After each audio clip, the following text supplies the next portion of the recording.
Ahoj, jmenuji se Pavel. Možná si myslíš, že když ti dochází energie, že je to prostě věkem. Myslel jsem si to taky, ale mýlil jsem se. Je mi 50 let. Nejsem profesionální cyklista, ani sportovec, nemám za sebou velký tým, nemám za sebou sponzory. Přesto jsem se rozhodl letos přihlásit na jeden závod. Závod, který většina lidí považuje za extrém. Chci jet Titan Desert. A tohle je moje cesta. Ještě před pár lety jsem si něco takového nedokázal vůbec sestavit. I když kolo a pohyb byly vždy součástí mého života. Jenže pak přišla ztráta energie, ztráta chuti,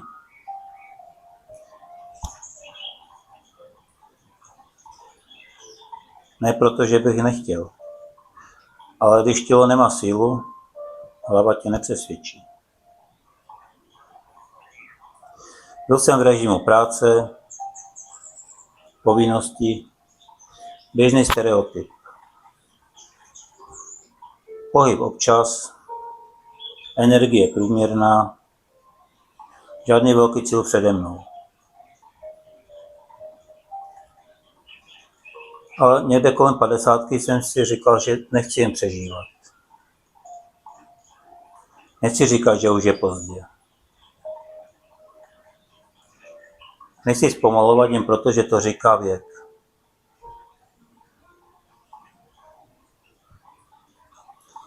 Nebyl to jeden dramatický moment.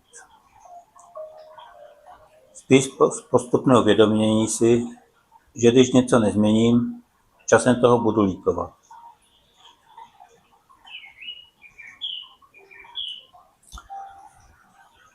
Tak jsem se dostal k zelenému ječmeni a chorele. Nečekal jsem zázraky, jen jsem chtěl zkusit změnu. Začal jsem postupně.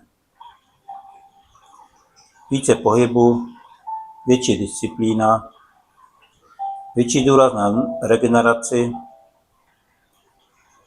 i výživu. Ne jako extrém, ale jako dlouhodobou změnu. A zjistil jsem jednu věc.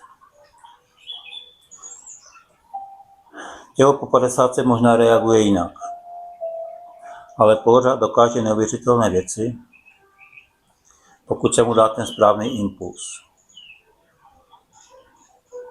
Zároveň mi bylo jasné, že sám se dál někam neposunu. Ale chtěl jsem. A proto jsem začal hledat trenéra. Hledal jsem a našel. Našel jsem Ondru Fojtíka. Dali jsme si schůzku, slovo dalo slova a dál mě Ondra trenérsky vede. Za což jsem rád, protože vím, že ten posun bude správným směrem. Byla to nová výzva, kterou jsem rád a s chutí přijal. A pak přišla myšlenka. Co kdybych si dal cíl, který mě opravdu někam posune? Ne symbolicky, ale takový, který mě bude děsit. A tak jsem se přihlásil na Titan Desert. Etapový závod saharské pouště. Teplo, kilometry, únava, realita. Ne proto, že chci někomu něco dokazovat, ale proto, že chci zjistit, kam až se dá posunout, když přestaneš hledat vymluvy.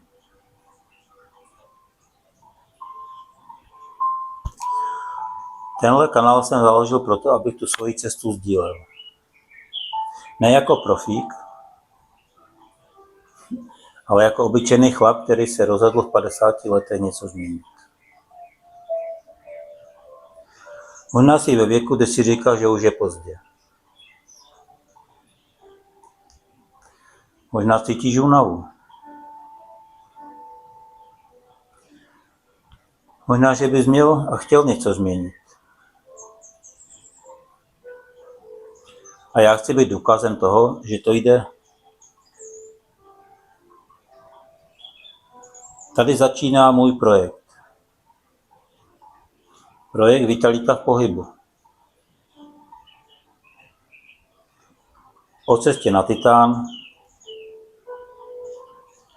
o cestě za větší energií, o cestě bez výmluv. Pokud tě tohle téma zajímá, budu rád, když tady zůstaneš. Když se inspiruješ, když se rozhodneš pro tu změnu. Za což bych byl rád. Protože možná